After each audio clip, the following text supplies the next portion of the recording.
ଆଜିକାଲିର ଦୁନିଆରେ ଆମେ ସମସ୍ତେ କିଛି ନା କିଛି ପାଇବା ପାଇଁ ଦୌଡ଼ୁଛେ। କିଏ ସଫଳତା ପାଇଁ, କିଏ ପ୍ରେମ ପାଇଁ, କିଏ ପଇସା ପାଇଁ, ତ ଆଉ କିଏ ଭଲ ସମ୍ପର୍କଟେ ପାଇଁ। କିନ୍ତୁ କ'ଣ ଆପଣ ଜାଣନ୍ତି, ଜୀବନର ସବୁଠୁ ବଡ଼ ଆଚିଭମେଣ୍ଟ କୌଣସି ଜିନିଷକୁ ପାଇବାରେ ନୁହେଁ, ବରଂ ନିଜକୁ ଚିହ୍ନିବାରେ ଅଛି। ନମସ୍କାର ବନ୍ଧୁଗଣ, ମୁଁ ଆପଣଙ୍କ ପ୍ରିୟ ବିଜୟ। ଗୋଟିଏ ଜଙ୍ଗଲର କାହାଣୀ ମାଧ୍ୟମରେ ଆସନ୍ତୁ ଜାଣିବା କିପରି ସାଧାରଣ ଜୀବଟିଏ ଜୀବନର ସବୁଠାରୁ ବଡ଼ ସତ୍ୟ ବୁଝାଇଦେଲା। ଏକ ପ୍ରାଚୀନ ଏବଂ ରହସ୍ୟମୟ ଜଙ୍ଗଲରେ ଏକ ନିଆରା ପରମ୍ପରା ଥିଲା। ସେହି ଜଙ୍ଗଲରେ ଗୋଟିଏ ସୁନ୍ଦରୀ ମୟୂରୀ ଥିଲା, ଯାହାର ନାଁ ଥିଲା ମାୟା। ତାକୁ ଭଲ ପାଉଥିଲେ ଦୁଇ ଜଣ ଶକ୍ତିଶାଳୀ ଏବଂ ପ୍ରଭାବଶାଳୀ ଜୀବ। ଜଣେ ହେଉଛି ଜଙ୍ଗଲର ସବୁଠୁ ବୁଦ୍ଧିମାନ ଏବଂ ଦୂରଦର୍ଶୀ ପକ୍ଷୀ ପେଚା, ତାର ନାଁ ଥିଲା ପ୍ରଜ୍ଞା।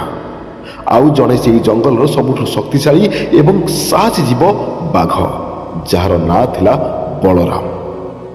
ଜଙ୍ଗଲର ଆଖପାଖରେ ନଦୀ ନାଳ ସବୁ ଶୁଖି ଯାଇଥିଲା, ଯେଉଁଥିପାଇଁ ଜଳର ଅଭାବ ଥିଲା। ମାୟା କହିଲା, ଜଙ୍ଗଲର ହଜିଯାଇଥିବା ଜଳସ୍ରୋତକୁ ଯିଏ ଖୋଜିକି ବାହାର କରିଦେବ, ସିଏ ହିଁ ମୋ ପାଇଁ ପ୍ରକୃତ ସଫଳତା ଏବଂ ପ୍ରାପ୍ତିର ପ୍ରତୀକ ହେବ, ଏବଂ ମୁଁ ତାକୁ ହିଁ ମୋର ଜୀବନସାଥୀ ରୂପେ ବାଛିବି। ବାଘ ବଳରାମ ନିଜର ଶକ୍ତି ଉପରେ ଭରସା କଲା। ସେ ଜଙ୍ଗଲର ପ୍ରତ୍ୟେକଟି କୋଣ ଅନୁକୋଣରେ ଖୋଜିଲା, ପଥର ହଟାଇଲା, ଗଛ ଉପାଡ଼ିଲା, ସେଇ ନିଜର ସମସ୍ତ ଶକ୍ତି ଲଗାଇଦେଲା, କିନ୍ତୁ କିଛି ବି ଲାଭ ହେଲା ନାହିଁ।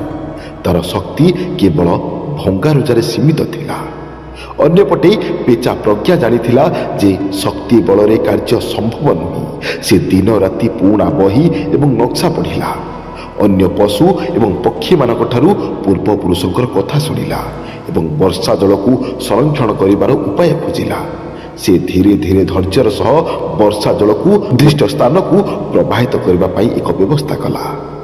କିଛି ବର୍ଷ ପରେ ଜଙ୍ଗଲର ଶୁଖିଲା ଭୂମିରେ ଧୀରେ ଧୀରେ ଜଳ ଭରିବାକୁ ଲାଗିଲା। ସମସ୍ତ ପଶୁ ଆଶ୍ଚର୍ଯ୍ୟ ହୋଇଗଲେ। ଶେଷରେ ସେହି ହଜିଯାଇଥିବା ଜଳସ୍ରୋତଟି ପୁଣି ଜଳରେ ଭରିଗଲା। ପେଚା ପ୍ରଜ୍ଞା ନିଜ ବୁଦ୍ଧି ଏବଂ ଧୈର୍ଯ୍ୟ ବଳରେ ସଫଳତା ପାଇଥିଲା। ମାୟା ବହୁତ ଖୁସି ହେଲା। ସମସ୍ତେ ଭାବିଲେ ପେଚା ପ୍ରଜ୍ଞା ଏବେ ମାୟାକୁ ନିଜର କରିବ ଏବଂ ଜଙ୍ଗଲର ନୂଆ ରାଜା ପେଚା ହେବ। ପେଚା ପ୍ରଜ୍ଞା ଜଳସ୍ରୋତ ନିକଟରେ ପହଞ୍ଚିଲା। ମାୟା ଆନନ୍ଦରେ ତା ଆଡ଼କୁ ଚାହିଁଥିଲା, କିନ୍ତୁ ପ୍ରଜ୍ଞା ହଠାତ୍ ପଛକୁ ଫେରି ଚାଲିଗଲା। ସମସ୍ତେ ଆଶ୍ଚର୍ଯ୍ୟ। ମାୟା ଦୁଃଖରେ ପଚାରିଲା, ତୁମେ ଏତେ ବଡ଼ ସଫଳତା ପାଇଲ, ମୋର ପ୍ରେମ ଜିତିଲ, ତଥାପି କାହିଁକି ମୋତେ ଛାଡ଼ିକି ଯାଉଛ? ପ୍ରଜ୍ଞା ହସିକି କହିଲା, ମାୟା, ମୁଁ ଏହି ଯାତ୍ରାରେ ଗୋଟିଏ ବଡ଼ ସତ୍ୟ ଶିଖିଗଲି।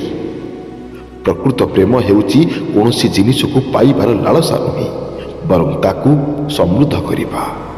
ଯେତେବେଳେ ମୁଁ ଜଳସ୍ରୋତଟିକୁ ପୁନର୍ଜୀବିତ କରିବା ପାଇଁ କାମ କରୁଥିଲି, ସେତେବେଳେ ମୁଁ ଅନୁଭବ କଲି ଯେ ମୋର ପ୍ରକୃତ ଖୁସି କେବଳ ତୁମକୁ ପାଇବାରେ ନୁହେଁ, ବରଂ ଏହି ଜଙ୍ଗଲ ଏବଂ ସମସ୍ତ ପଶୁଙ୍କୁ ଏକ ନୂଆ ଜୀବନ ଦେବାରେ ଅଛି। ମୁଁ ଜାଣିଲି ଯେ ତୁମକୁ ବ୍ୟକ୍ତିଗତ ରୂପେ ମୁଁ ଭଲ ପାଉଥିଲି, କିନ୍ତୁ ଏହି ପ୍ରକଳ୍ପ ସମୟରେ ମୋର ହୃଦୟ ଏହି ସମଗ୍ର ଜଙ୍ଗଲ ସହିତ ଯୋଡ଼ି ହୋଇଗଲା। ମୋର ପ୍ରକୃତ ସଫଳତା ତୁମର ଜୀବନସାଥୀ ହେବାରେ ନାହିଁ, ବରଂ ଏହି ଜଙ୍ଗଲର ପ୍ରତ୍ୟେକ ଜୀବକୁ ଜୀବନ ଦେବାରେ ଅଛି। ପ୍ରଜ୍ଞା ଏହା କହି ନିଜର ରାସ୍ତାରେ ଚାଲିଗଲା। ଜଙ୍ଗଲର ପ୍ରତ୍ୟେକଟି ସମସ୍ୟାର ସମାଧାନ କରିବାରେ ଲାଗିଲା। ମୟୂରୀ ମାୟା ଏବଂ ବାଘ ବଳରାମ ଦୁହେଁ ପେଚାର ବୁଦ୍ଧି ଏବଂ ସମସ୍ତଙ୍କ ପ୍ରତି ଦୟା ଭାବନା ଦେଖି ନମ୍ର ହୋଇଯାଇଥିଲେ। ଦୁହେଁ ପେଚା ପ୍ରଜ୍ଞାକୁ ବିଦାୟ ଦେଲେ। ପେଚା ପ୍ରଜ୍ଞା ପ୍ରେମ ଜିତି ନଥିଲା, ଏହା ସତ୍ୟ ଅଟେ, କିନ୍ତୁ ସେ ଏପରି ଏକ ପ୍ରାପ୍ତି ପାଇଥିଲା ଯାହା କୌଣସି ବ୍ୟକ୍ତିଗତ ସମ୍ପର୍କ ଠାରୁ ବହୁତ ଊର୍ଦ୍ଧ୍ୱରେ ଥିଲା। ସେ ଶିଖିଗଲା ଯେ ପ୍ରକୃତ ପ୍ରେମ ଏବଂ ସଫଳତା କେବଳ ନିଜ ପାଇଁ ନୁହେଁ, ବରଂ ସମାଜ ପାଇଁ ଏବଂ ପ୍ରକୃତି ପାଇଁ ନିଜକୁ ଉତ୍ସର୍ଗ କରିବାରେ ଅଛି। ଯେତେବେଳେ ଆମର ଉଦ୍ଦେଶ୍ୟ ବଡ଼ ହୁଏ, ସେତେବେଳେ ବ୍ୟକ୍ତିଗତ ସମ୍ପର୍କର ମୋହ ଆପେ ଆପେ କ୍ଷୁଦ୍ର ହୋଇଯାଏ। ମୟୂରୀ ମାୟା ମଧ୍ୟ ବୁଝିଗଲା ଯେ ପ୍ରକୃତ ପ୍ରେମ ଅଧିକାରରେ ନୁହେଁ, ବରଂ ସମର୍ଥନରେ ଅଛି। ସଫଳତା କେବଳ ପରିଶ୍ରମରେ ମିଳେ ନାହିଁ, ଏହା ପରିଶ୍ରମ ଏବଂ ସଠିକ୍ ଦିଗର ମିଳନରେ ହୋଇଥାଏ। ନିଜ ସ୍ୱପ୍ନ ପଛରେ ଏତେ ଦୌଡ଼ ଯେ ଦିନେ ତୁମକୁ ପାଇବା ପାଇଁ ଲୋକମାନେ ଧାଡ଼ି ବାନ୍ଧିବେ। ତୁମେ ଯାହାକୁ ପ୍ରେମ କରୁଛ ଯଦି ସେ ଆଉ କାହାକୁ ଚାହୁଁଛି ତେବେ ଏହା କୌଣସି ଶାସ୍ତି ନୁହେଁ, ବରଂ ତୁମ ପାଇଁ ଈଶ୍ୱରଙ୍କ ଏହା ଏକ ବଡ଼ ସଂକେତ। ଏମିତି ପରିସ୍ଥିତିରେ ପ୍ରତିଶୋଧ ନୁହେଁ, ବରଂ ଗୀତାର ଏହି ସତ୍ୟକୁ ଆପଣାନ୍ତୁ। ଶ୍ରୀମଦ୍ ଭଗବଦ ଗୀତା ଅଧ୍ୟାୟ 3 ଶ୍ଲୋକ ନମ୍ବର 35। ଶ୍ରେୟାଂସୋ ଧର୍ମ ବିଗୁଣାଃ ପରଧର୍ମାତ୍ ସ୍ୱନିଷ୍ଠିତାତ୍ ସ୍ୱଧର୍ମେ ନିଧନଂ ଶ୍ରେୟଃ ପରୋ ଧର୍ମ ଭୟାବହଃ। ଶ୍ରେୟାନ୍ ଅର୍ଥାତ୍ ଶ୍ରେଷ୍ଠ ବା ମଙ୍ଗଳକାରୀ, ସ୍ୱଧର୍ମ ନିଜର ଧର୍ମ ବା କର୍ତ୍ତବ୍ୟ, ବିଗୁଣଃ ଅର୍ଥାତ୍ ଦୋଷଯୁକ୍ତ ବା ଅସମ୍ପୂର୍ଣ୍ଣ ହେଲେ ମଧ୍ୟ, ପରଧର୍ମାତ୍ ଅର୍ଥାତ୍ ଅନ୍ୟର ଧର୍ମ ଅପେକ୍ଷା, ସ୍ୱନୁଷ୍ଠିତାତ୍ ଅର୍ଥାତ୍ ଭଲ ଭାବରେ ସମ୍ପାଦିତ ହୋଇଥିବା, ନିଧନଂ ଅର୍ଥାତ୍ ମୃତ୍ୟୁ, ଭୟାବହଃ ଅର୍ଥାତ୍ ଭୟଙ୍କର ବା ବିପଜ୍ଜନକ, ଅର୍ଥାତ୍ ଅନ୍ୟର କର୍ତ୍ତବ୍ୟ ବା ଅନ୍ୟର ଜୀବନକୁ ନକଲ କରିବା ଅପେକ୍ଷା ନିଜର ସ୍ୱଧର୍ମରେ ରହିବା ଶ୍ରେଷ୍ଠ ଅଟେ। ଅନ୍ୟର ଧର୍ମ ବା କର୍ତ୍ତବ୍ୟକୁ ବହୁତ ଭଲ ଭାବରେ ସମ୍ପାଦନ କରିବା ଅପେକ୍ଷା ନିଜର ଧର୍ମକୁ, ଯଦିଓ ତାହା ଦୋଷଯୁକ୍ତ ବା ସାଧାରଣ ବି ହୋଇଥାଏ, ପାଳନ କରିବା ଅଧିକ ଶ୍ରେୟସ୍କର। ନିଜର ଧର୍ମ ପାଳନ କରି ମୃତ୍ୟୁବରଣ କରିବା ମଧ୍ୟ ମଙ୍ଗଳକର ହୋଇଥାଏ, କିନ୍ତୁ ଅନ୍ୟର ଧର୍ମ ବା ପଥକୁ ଅନୁସରଣ କରିବା ଭୟାବହ ଅଟେ। ଆମେ ପ୍ରାୟତଃ ଅନ୍ୟର ସଫଳତା ଦେଖି ତାଙ୍କ ଭଳି ହେବାକୁ ଚେଷ୍ଟା କରୁ। ଯଦି ଜଣେ ପ୍ରେମରେ ସଫଳ ହେଲା ତେବେ ଆମେ ଭାବୁ ଯେ ଆମକୁ ମଧ୍ୟ କିଛି ସେମିତି ମିଳିବା ହିଁ ଦରକାର। ତେବେ ଆମର ନିଜର ବାସ୍ତବିକତାକୁ ଆମେ ହରାଇ ବସୁ।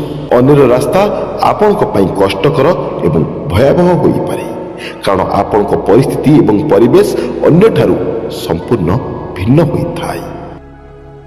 ସ୍ୱଧର୍ମେ ନିଧନଂ ଶ୍ରେୟଃ, ନିଜ ପଥରେ ରହି ମରିବା ଭଲ। ଏହାର ଅର୍ଥ ହେଉଛି ଯଦି ଆପଣ ନିଜ ସ୍ୱଭାବ ଅନୁସାରେ କାମ କରୁଛନ୍ତି ଏବଂ ସେଥିରେ ଆପଣଙ୍କୁ ବିଫଳତା ବା ମୃତ୍ୟୁ ମଧ୍ୟ ମିଳୁଛି, ତଥାପି ତାହା ଅନ୍ୟର ନକଲ କରି ସଫଳ ହେବା ଅପେକ୍ଷା ଗୋଟିଏ ଗୁଣ ଶ୍ରେଷ୍ଠ ଅଟେ। ଯଦି କେହି ତୁମକୁ ଭଲ ପାଉନାହିଁ ତେବେ ତାକୁ ଜବରଦସ୍ତି ନିଜ ଜୀବନରେ ରଖିବା ପାଇଁ ମଧ୍ୟ ଚେଷ୍ଟା କରିବା ହେଉଛି ପରଧର୍ମ। ଏହା ଭୟାବହ ଏବଂ ଦୁଃଖଦାୟକ ପରିଣାମ ଦେଇଥାଏ। ନିଜର ଆତ୍ମସମ୍ମାନ ସହ ବଞ୍ଚିବା ହିଁ ତୁମର ଅସଲ ଧର୍ମ ହେବା ଉଚିତ। ହାରିଯିବାଟା ପରାଜୟ ନୁହେଁ, ହାରିଯାଇ ପୁଣି ଚେଷ୍ଟା ନ କରିବାଟା ହିଁ ପ୍ରକୃତ ପରାଜୟ। ସମ୍ପର୍କ କାଚ ଭଳି ନୁହେଁ ଯେ ଥରେ ଭାଙ୍ଗିଗଲେ ଯୋଡ଼ି ହେବନି। ସମ୍ପର୍କ ହେଉଛି ପାଣି ଭଳି, ଯାହାକୁ ଯେତେ କାଟିଲେ ବି ସେ କେବେ ଅଲଗା ହୁଏନି। ଭଲ ପାଇବା ମାନେ କେବଳ ଜଣକୁ ପାଇବା ନୁହେଁ, ବରଂ ତା ପାଇଁ ନିଜକୁ ଏତେ ଯୋଗ୍ୟ କରିବା ଯେ ସେ ତୁମ ଉପରେ ଦିନେ ଗର୍ବ କରିବ। ଯେଉଁ ସମ୍ପର୍କରେ ସମ୍ମାନ ନଥାଏ ସେହି ସମ୍ପର୍କର ଆୟୁଷ ବହୁତ କମ୍ ହୋଇଥାଏ। ଦୁନିଆ ଆପଣଙ୍କୁ ସେତେବେଳେ ଯାଇ ହରାଇ ପାରିବ ନାହିଁ ଯେତେବେଳେ ପର୍ଯ୍ୟନ୍ତ ଆପଣ ନିଜେ ନିଜ ପାଖରେ ହାରି ନାହାନ୍ତି। ସମୟ କାହାର ଅପେକ୍ଷା କରେ ନାହିଁ, କିନ୍ତୁ ସଠିକ୍ ସମୟ ଆସିଲେ ସବୁ ପ୍ରଶ୍ନର ଉତ୍ତର ଆପେ ଆପେ ମିଳିଯାଏ। ଚରିତ୍ର ଏମିତି ହେବା ଦରକାର ଯେମିତି କେହି ତୁମ ବିଷୟରେ ଖରାପ କହିଲେ ବି ଦୁନିଆ ତାକୁ ବିଶ୍ୱାସ କରିବ ନାହିଁ। ଲୁହର କୌଣସି ରଙ୍ଗ ନଥାଏ, କିନ୍ତୁ ଏହା ଯେତେବେଳେ ଆଖିରୁ ଝରିଯାଏ ସବୁ ରଙ୍ଗହୀନ ଦେଖାଯାଏ। ନିଜର ଖୁସି ପାଇଁ ଅନ୍ୟକୁ ଦୁଃଖ ଦେଉଥିବା ମଣିଷ ଦିନେ ନିଜେ ଖୁସି ହେବାକୁ ଭୁଲିଯାଏ। ସଫଳତା କେବଳ ଗୋଟିଏ ମଞ୍ଜିଲ ନୁହେଁ, ଏହା ଏକ ଯାତ୍ରା ଅଟେ ଯାହା ଆପଣଙ୍କୁ ଜଣେ ଉତ୍ତମ ବ୍ୟକ୍ତି ଭାବେ ଗଢ଼ି ତୋଳେ। ପ୍ରକୃତ ପ୍ରେମ ବାନ୍ଧି ରଖିବାରେ ନୁହେଁ, ବରଂ ପ୍ରିୟଜନକୁ ଖୁସି ଦେଖିବାରେ ଥାଏ। ଯେତେବେଳେ ତୁମର ଲକ୍ଷ୍ୟ ସ୍ୱାର୍ଥରୁ ବାହାରି ସେବା ଆଡ଼କୁ ଯାଏ, ସେତେବେଳେ ତୁମେ ଜଣେ ସାଧାରଣ ମଣିଷରୁ ଜଣେ ମହାପୁରୁଷ ପାଲଟି ଯାଅ। କିଛି ନଥାଇ ମଧ୍ୟ ସବୁକିଛି ପାଇଯିବା ହିଁ ଜୀବନର ସବୁଠାରୁ ବଡ଼ ଆଚିଭମେଣ୍ଟ। ଶକ୍ତିଶାଳୀ ଶରୀର ଯୁଦ୍ଧ ଜିତାଇପାରେ, କିନ୍ତୁ ଶୃଙ୍ଖଳିତ ମନ ହିଁ ଜୀବନ ଜିତାଇଥାଏ। ଯେତେବେଳେ ପ୍ରେମରେ ପ୍ରତ୍ୟାଖ୍ୟାନ ବା ରିଜେକ୍ସନ ମିଳେ, କିଛି ଲୋକ ମଦ ପିଅନ୍ତି, ନିଶା ଖାଇ ଦୁଃଖ ଭୁଲିବାର ଛଳନା କରନ୍ତି। ସେହି ଲୋକମାନେ ଅନ୍ୟଠାରୁ ଶିଖିଥାନ୍ତି କିମ୍ବା ଫିଲ୍ମ ଦେଖି ବା ଇନଷ୍ଟାଗ୍ରାମ ରିଲ୍ସରୁ ପ୍ରଭାବିତ ହୋଇ ଏପରି ବାୟା ପାଗଳ ଭଳି ହୁଅନ୍ତି। ଷ୍ଟୋରି ଏବଂ ଷ୍ଟାଟସରେ ସ୍ୟାଡ୍ ଇମୋସନାଲ ସିନ୍ ରଖନ୍ତି। କ'ଣ ଏଥିରେ ତାଙ୍କର କିଛି ଲାଭ ହୁଏ? ନା, ବରଂ ଏଥିରେ ତାଙ୍କର ସମସ୍ତ ସୁଖ ଶାନ୍ତି ଅଧିକ ନଷ୍ଟ ହୁଏ, କାରଣ ଏହା 30 ସେକେଣ୍ଡର କୌଣସି ରିଲ୍ସ ନୁହେଁ, କି 3 ଘଣ୍ଟାର ସିନେମା ମଧ୍ୟ ନୁହେଁ। ଏହା ଆପଣଙ୍କ ବାସ୍ତବ ଜୀବନ। ଏହାକୁ ବାସ୍ତବରେ ବଞ୍ଚିବାକୁ ହୁଏ, ଇମାଜିନେସନରେ ନୁହେଁ। ସେଥିପାଇଁ ଅନ୍ୟ ଭଳି ହେବାକୁ ଚେଷ୍ଟା କରନ୍ତୁ ନାହିଁ। ନିଶା ଖାଆନ୍ତୁ ନାହିଁ, ସ୍ୟାଡ୍ ଷ୍ଟାଟସ୍ ଦିଅନ୍ତୁ ନାହିଁ।